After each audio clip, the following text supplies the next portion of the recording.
दिल्ली शहर के 4 दोस्त राहुल, विक्रम, समीर और अर्जुन एडवेंचर के बहुत शौकीन थे। उन्हें ऐसी जगहों पर जाना पसंद था जहां आम लोग जाने से डरते हों। एक दिन समीर ने इंटरनेट पर एक घने जंगल के बारे में पढ़ा। उस जंगल का नाम था कालवन जंगल। उस जंगल के बारे में कहा जाता था कि वहां रात को अजीब घटनाएं होती हैं, लोग गायब हो जाते हैं और उनकी लाश तक नहीं मिलती। लेकिन चारों दोस्तों ने इन बातों को अफवाह समझा। यार, ये जगह तो कमाल की लग रही है। यहाँ कैंपिंग करेंगे तो मजा आ जाएगा। और अगर भूत प्रेत मिले तो वीडियो बनाकर वायरल कर देंगे। मुझे तो लगता है ये सब गांव वालों की बनाई कहानियां हैं ताकि लोग जंगल में ना आए। ठीक है, लेकिन किसी भी हालत में हम चारों साथ रहेंगे। अर्जुन बाकी तीनों से थोड़ा अलग था। वो रोज हनुमान चालीसा पढ़ता था और गले में हनुमान जी का लॉकेट पहनता था। बाकी दोस्त उसका मजाक उड़ाते थे। अगले दिन चारों अपनी एसयूवी लेकर जंगल की तरफ निकल पड़े। शाम ढलने लगी थी जब वे जंगल के मुख्य रास्ते तक पहुंचे। तभी सड़क के किनारे एक पुराना जंग लगा बोर्ड दिखाई दिया। उस पर लाल रंग से लिखा था, यहाँ रात में रुकना मना है। लगता है यहाँ के लोग पर्यटकों को डराने के लिए काफी मेहनत करते हैं। किसी ने उस चेतावनी को गंभीरता से नहीं लिया।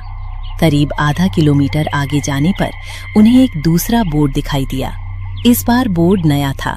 उस पर मोटे अक्षरों में लिखा था, यहाँ कैंप लगाना मना है, सूर्यास्त के बाद तुरंत जंगल छोड़ दें। 2 बोर्ड लगे हैं, कुछ तो गड़बड़ जरूर है। अर्जुन को अंदर से बेचैनी महसूस हो रही थी, लेकिन दोस्त अकेले ना रह जाएं, इसलिए वो भी साथ रहा। जंगल के अंदर कुछ दूर जाकर उन्हें एक खुला मैदान दिखाई दिया। चारों ने वहीं टेंट लगा दिया। रात के 9 बज चुके थे। जंगल अजीब तरह से शांत था। क्या तुम्हें नहीं लगता यहाँ कुछ अजीब है? तू हर चीज में भूत ढूंढता रहता है। तभी अचानक दूर कहीं से किसी औरत के रोने की आवाज आई। चारों चुप हो गए। आवाज इतनी दर्दनाक थी कि सुनकर शरीर में झुरझुरी दौड़ गई। ये क्या था? तुम लोगों ने भी सुना ना? मुझे तो कुछ ठीक नहीं लग रहा भाई। आधी रात हो चुकी थी। चारों अपने टेंट में सो गए। रात लगभग 2 बजे राहुल की आंख खुली। उसे लगा कोई टेंट के बाहर घूम रहा है। उसने बाहर झांका और जो देखा उससे उसकी सांस रुक गई। एक लंबी औरत सफेद साड़ी में पेड़ों के बीच खड़ी थी। राहुल चीखना चाहता था, लेकिन आवाज नहीं निकली। कुछ सेकंड बाद वो आकृति गायब हो गई। ये सोचकर राहुल वापस लेट गया। कुछ देर बाद विक्रम की नींद खुली। उसे महसूस हुआ कि कोई उसका पैर पकड़कर घसीट रहा है। बचाओ, बचाओ मुझे। लेकिन उसकी आवाज अचानक रुक गई, जैसे किसी ने उसका गला दबा दिया हो। अगली सुबह तीनों दोस्तों की आंख खुली। विक्रम गायब था। उन्होंने पूरे इलाके में खोजा, लेकिन विक्रम का कोई निशान नहीं मिला। सिर्फ जमीन पर घसीटे जाने के निशान थे, जो जंगल के अंदर जाकर खत्म हो गए। दिन भर तलाश चलती रही, लेकिन कुछ नहीं मिला। शाम फिर उतर आई और यही उनकी सबसे बड़ी गलती थी। रात दोबारा आ चुकी थी। अब सिर्फ 3 दोस्त बचे थे। इस बार तीनों एक ही टेंट में सोए। करीब 1 बजे अचानक टेंट के बाहर किसी महिला की हंसी सुनाई दी। आवाज इतनी भयानक थी कि तीनों की नींद खुल गई। कौन है बाहर? कौन है? कोई जवाब नहीं आया। फिर टेंट के ऊपर किसी के नाखून रगड़ने की आवाज आने लगी।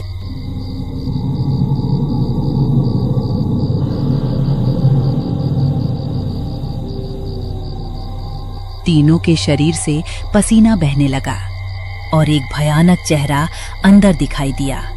समीर डर के मारे चीख पड़ा और अगले ही पल समीर हवा में उठ गया। बचाओ, बचाओ, मुझे बचाओ। कुछ सेकंड बाद वो अंधेरे में गायब हो गया। अब जंगल में सिर्फ 2 दोस्त बचे थे, राहुल और अर्जुन। दोनों पूरी रात जागते रहे, लेकिन सुबह होने तक समीर भी वापस नहीं आया।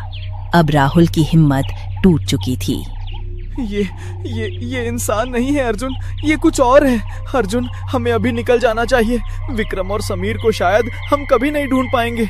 अगर हम रुके रहे तो अगला नंबर हमारा। मुझे भी डर लग रहा है राहुल। लेकिन अब ये सिर्फ हमारी जान का सवाल नहीं है। इस जंगल में कुछ ऐसा है जो सालों से लोगों को मार रहा है। अगर आज हम भाग गए तो कल कोई और मरेगा। दोनों ने सामान समेटा और जंगल से बाहर निकलने का फैसला किया। लेकिन जैसे ही वे गाड़ी तक पहुंचे, उन्होंने देखा कि चारों टायर पूरी तरह पिचके हुए थे। ये कैसे हो गया? रात को तो गाड़ी बिल्कुल ठीक थी।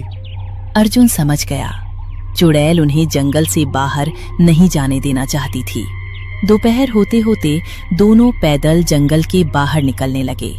लेकिन अजीब बात ये थी कि घंटों चलने के बाद भी वे उसी जगह लौट आते जहां उनका टेंट लगा था। हम घूम फिरकर वापस यहीं कैसे आ रहे हैं? अर्जुन को अब यकीन हो चुका था कि कोई अलौकिक शक्ति उन्हें घेर चुकी थी। शाम होते होते दोनों को दूर धुआं उठता दिखाई दिया। कुछ देर बाद उन्हें जंगल के किनारे एक छोटा सा गांव दिखाई दिया। गांव में प्रवेश करते ही लोगों ने दोनों को अजीब नजरों से देखा। तुम लोग कालवन जंगल से आ रहे हो? हाँ बाबा, हमारे 2 दोस्त गायब हो गए हैं। तो वो फिर जाग गई है। रामदास बाबा ने पूरी कहानी सुनी, फिर गहरी सांस लेकर बोले, आज से लगभग 50 साल पहले इस गांव में एक लड़की रहती थी। उसका नाम था राधा। वो बहुत सुंदर और दयालु थी, लेकिन गांव के जमींदार का बेटा उस पर बुरी नजर रखता था। एक रात उसने अपने 3 दोस्तों के साथ मिलकर राधा को जंगल में बुलाया। वहां उन्होंने उसके साथ अत्याचार करने की कोशिश की। राधा उनसे बचकर भागी, लेकिन वे चारों उसका पीछा करते रहे। आखिरकार उन्होंने उसे एक पुराने बरगद के पेड़ के पास घेर लिया। राधा ने मदद के लिए बहुत चीखें मारी, लेकिन उस रात कोई नहीं आया। डर और अपमान से टूटकर उसने उसी बरगद से फांसी लगा ली। मरने से पहले उसने शाप दिया था कि जो भी 4 लोगों का समूह इस जंगल में रात बिताएगा, उसके चारों सदस्य एक एक करके मरेंगे। राहुल और अर्जुन के चेहरे पीले पड़ गए। क्या उसे रोका जा सकता है? मारा नहीं जा सकता, लेकिन उसकी आत्मा को मुक्ति दी जा सकती है। उस बरगद के नीचे उसकी हड्डियां दबी हैं। उन्हें निकालकर गंगा जल और हनुमान चालीसा के साथ अग्नि संस्कार करना होगा। लेकिन सावधान रहना, वो अपनी मुक्ति नहीं चाहती। रात होने लगी। गांव वालों ने मना किया, लेकिन अर्जुन ने जाने का फैसला कर लिया। अगर आज ये खत्म नहीं हुआ तो और लोग मरेंगे। राहुल भी मजबूरी में उसके साथ चल पड़ा। आधी रात को दोनों रामदास बाबा के बताए स्थान पर पहुंचे। पुराना बरगद सामने खड़ा था। तभी अचानक चारों ओर से वही डरावनी हंसी गूंज उठी। राहुल के हाथ कांपने लगे। अचानक पेड़ के पीछे से सफेद साड़ी वाली वो आकृति निकलकर सामने आ गई। इस बार उसका चेहरा साफ दिखाई दे रहा था। एक और बाकी है। अचानक वो राहुल की तरफ झपटी। राहुल कई फीट दूर जाकर गिरा। अर्जुन, बचाओ बचाओ! अर्जुन ने जेब से गंगा जल निकाला। जय बजरंगबली, जय बजरंगबली! उसने गंगा जल चुड़ैल पर फेंक दिया। जैसे ही गंगा जल उसके शरीर पर पड़ा, वो दर्द से तड़प उठी। पूरा जंगल उसकी चीखों से गूंज गया। लेकिन अगले ही पल उसने भयानक रूप धारण कर लिया और तभी राहुल अचानक हवा में उठ गया। चुड़ैल उसकी गर्दन दबाकर उसे ऊपर ले जा रही थी। अर्जुन, मुझे बचा लो, मुझे बचा लो! अर्जुन ने हनुमान चालीसा पढ़ना शुरू कर दिया। उसकी आवाज पूरे जंगल में गूंजने लगी। जय हनुमान ज्ञान गुण सागर, जय हनुमान ज्ञान गुण सागर। जैसे जैसे चालीसा आगे बढ़ी, चुड़ैल कमजोर होने लगी। उसकी चीखें और तेज हो गईं। अचानक जमीन हिलने लगी। बरगद की जड़ों के पास मिट्टी फट गई और वहां से एक पुरानी हड्डियों का ढांचा दिखाई दिया। अर्जुन समझ गया, यही राधा के अवशेष थे। वो तेजी से वहां पहुंचा और पूरा गंगा जल हड्डियों पर उंडेल दिया। अचानक पूरा जंगल सफेद रोशनी से भर गया और फिर पहली बार उसके चेहरे से क्रोध गायब हो गया। धीरे धीरे उसका भयानक रूप बदलने लगा। अब सामने एक साधारण युवती खड़ी थी। अगले ही पल उसका शरीर रोशनी में बदल गया और हमेशा के लिए गायब हो गया। विक्रम और समीर कभी वापस नहीं मिले। शायद वे उसी रात मारे जा चुके थे, लेकिन उनकी मौत व्यर्थ नहीं गई, क्योंकि उनके बाद उस जंगल में फिर कभी कोई इंसान रहस्यमय तरीके से गायब नहीं हुआ।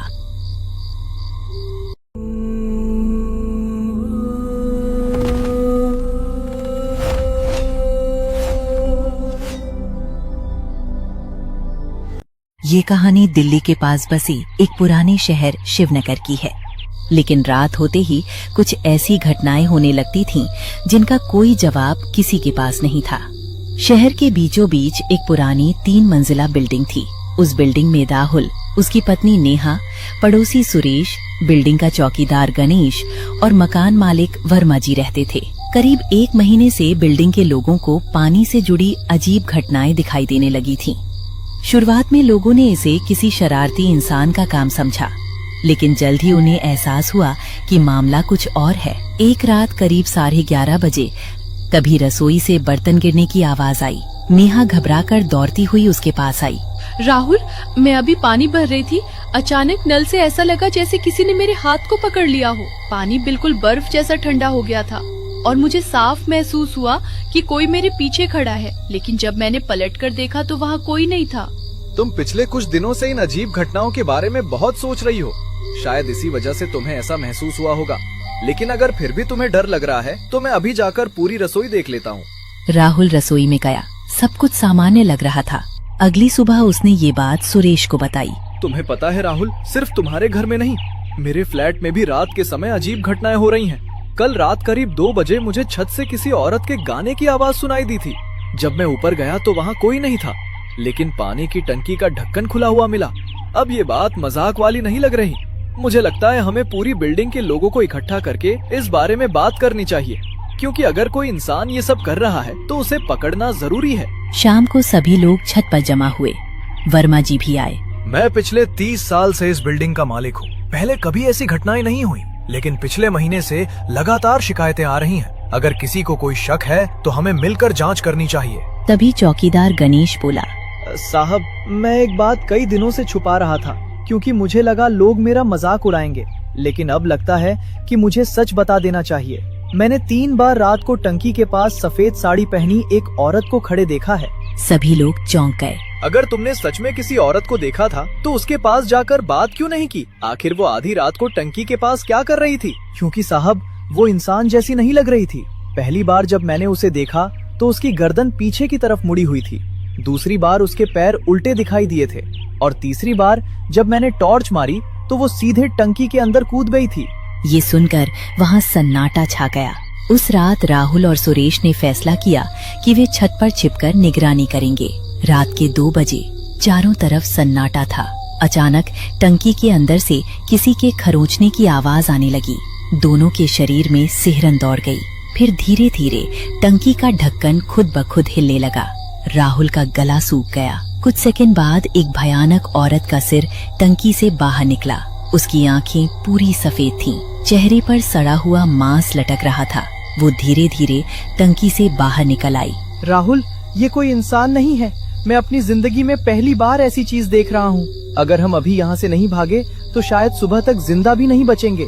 नहीं सुरेश, अगर हम भाग गए तो ये कभी नहीं पता चल पाएगा कि ये आखिर है कौन और हमारी बिल्डिंग में क्यों आई है। हमें इसका पीछा करना होगा, चाहे जितना भी डर लगे। दोनों धीरे धीरे उसके पीछे बढ़े, लेकिन तभी वो औरत अचानक रुक गई। उसका सिर पूरी तरह पीछे घूम गया। अब वो सीधे उनकी तरफ देख रही थी। उसके होठों पर एक डरावनी मुस्कान फैल गई और अगले ही पल वो हवा में गायब हो गई। जब वे राहुल के फ्लैट में पहुंचे तो उन्होंने देखा कि नेहा बाथरूम के सामने बेहोश पड़ी हुई थी। उसके पास फर्श पर पानी से एक संदेश लिखा हुआ था, टंकी मेरी है, यहाँ से चले जाओ। ये देखकर राहुल के पैरों तले जमीन खिसक गई। उसे समझ आ चुका था कि उनकी बिल्डिंग में सचमुच एक चुड़ैल रहती थी और उसका ठिकाना था छत पर बनी पानी की टंकी। अगले दिन किसी ने भी टंकी का पानी इस्तेमाल नहीं किया। अगले दिन राहुल, सुरेश और गणेश शहर के पुराने रिकॉर्ड देखने नगर निगम कार्यालय पहुंचे। कई घंटों तक पुराने कागज खंगालने के बाद उन्हें एक चौंकाने वाली जानकारी मिली। करीब 15 साल पहले उस मकान में एक विधवा औरत कमला रहती थी। लोगों के अनुसार वो शांत स्वभाव की थी। लेकिन मोहल्ले के कुछ बदमाश उसे परेशान करते थे। एक रात अचानक वो गायब हो गई थी। किसी को उसका शव भी नहीं मिला था। मुझे लग रहा है कि ये वही औरत हो सकती है। अगर उसकी मौत के पीछे कोई रहस्य था और उसकी आत्मा को न्याय नहीं मिला तो शायद वो आज भी है। सिर्फ अंदाजा लगाने से काम नहीं चलेगा, हमें पूरा सच पता करना होगा, क्योंकि जब तक उसकी असली कहानी सामने नहीं आएगी शायद ये आतंक कभी खत्म नहीं होगा। साहब, शहर के पुराने लोग बताते हैं कि कमला की आखिरी बार चीखें सुनी गई थीं। उसके बाद वो कभी दिखाई नहीं दी। हो सकता है उसके साथ कोई बहुत बड़ा अपराध हुआ हो। तीनों ने मोहल्ले के सबसे बुजुर्ग व्यक्ति त्रिलोकी बाबा से मिलने का फैसला किया। बाबा, अगर आपको सच पता है तो कृपया हमें सब कुछ बताइए। अब ये मामला सिर्फ एक कहानी नहीं रहा, हमारी पूरी बिल्डिंग खतरे में है। कमला को आधी रात में अगवा किया गया था। उसे बहुत प्रताड़ित किया गया और फिर उसकी हत्या करके उसके शव को उसी जगह बने पुराने पानी के कुएं में फेंक दिया गया था। बाद में जब बिल्डिंग बनी तो उसी कुएं को बंद करके उसके ऊपर पानी की टंकी बनाई गई। तीनों के शरीर में सिहरन दौड़ गई। अब रहस्य धीरे धीरे साफ हो रहा था। उस रात राहुल ने फैसला किया कि वो फिर से छत पर जाएगा, लेकिन इस बार वो अकेला नहीं था। सुरेश, गणेश और वर्मा जी भी उसके साथ थे। रात के ठीक 2 बजे आसमान में बादल छाए हुए थे। तेज हवा चल रही थी। अचानक टंकी के अंदर से किसी औरत के रोने की आवाज आने लगी। पहले धीमी, फिर और तेज, फिर इतनी तेज कि पूरे शरीर में झुरझुरी दौड़ जाए। अचानक टंकी का ढक्कन जोर से उछलकर दूर जा गिरा और उसी पानी के बीच से कमला की चुड़ैल निकलकर खड़ी हो गई। आंखों से काला पानी बह रहा था। चेहरे पर भयावह गुस्सा था। तुम लोग भी बाकी इंसानों जैसे हो। सबने मेरा दर्द देखा, लेकिन किसी ने मेरी मदद नहीं की। अब मैं किसी को यहाँ चैन से नहीं रहने दूंगी। ये जगह मेरी है और यहाँ रहने वाला हर इंसान मेरी पीड़ा महसूस करेगा। कमला, हमने तुम्हारे साथ कुछ गलत नहीं किया। हमें अभी अभी तुम्हारे साथ हुए अन्याय के बारे में पता चला है। अगर तुम्हें न्याय चाहिए तो हम तुम्हारी मदद करेंगे, लेकिन निर्दोष लोगों को डराने से तुम्हें शांति नहीं मिलेगी। 15 साल तक मैं अंधेरे में तड़पती रही। मेरे हत्यारे मर गए, लेकिन मेरे साथ हुई क्रूरता की याद कभी नहीं मरी। अब मुझे इंसानों की किसी बात पर भरोसा नहीं है। गणेश घबराकर पीछे हट गया। साहब, अगर हमने अभी कुछ नहीं किया तो ये हमें जिंदा नहीं छोड़ेगी। मैंने पहले भी कई अजीब चीजें देखी हैं, लेकिन इतना भयानक रूप कभी नहीं देखा। ये आत्मा अब सिर्फ दुखी नहीं है, ये खतरनाक भी हो चुकी है। मुझे एक बात याद आ रही है। जब बिल्डिंग बन रही थी तब मजदूरों को जमीन खोदते समय कुछ हड्डियां मिली थीं। ठेकेदार ने पुलिस को बताए बिना उन्हें कहीं फेंक दिया था। शायद वही कमला के अवशेष थे। ये सुनते ही चुड़ैल अचानक चीख उठी। उसकी चीख इतनी भयानक थी कि सभी के कानों से खून निकलने लगा। मेरे शरीर को अपमानित किया गया। मेरी आत्मा को भटकने के लिए छोड़ दिया गया। जब तक मेरे अवशेषों को सम्मान नहीं मिलेगा, मैं इस जगह को कभी नहीं छोड़ूंगी। अगले दिन राहुल और सुरेश ने पुराने निर्माण मजदूरों को ढूंढना शुरू किया। शाम तक खुदाई शुरू हुई और कुछ ही देर में मानव कंकाल के अवशेष मिल गए। फिर कमला के अवशेषों का सम्मान पूर्वक अंतिम संस्कार कराया गया। सबको उम्मीद थी कि अब सब कुछ ठीक हो जाएगा, लेकिन उसी रात कुछ और भी भयानक हुआ। राहुल को सपने में कमला दिखाई दी। तुमने मेरे अवशेषों को सम्मान दिया, लेकिन मेरी आत्मा अब इतनी अंधेरी हो चुकी है कि सिर्फ अंतिम संस्कार से मुझे मुक्ति नहीं मिलेगी। 15 साल की नफरत ने मुझे राक्षस बना दिया है। उसी समय पूरी बिल्डिंग में चीख पुकार मच गई। तभी त्रिलोकी बाबा वहां पहुंचे। अब ये आत्मा सिर्फ दुखी नहीं रही, ये पूर्ण चुड़ैल बन चुकी है। इसकी सबसे बड़ी शक्ति यही पानी की टंकी है।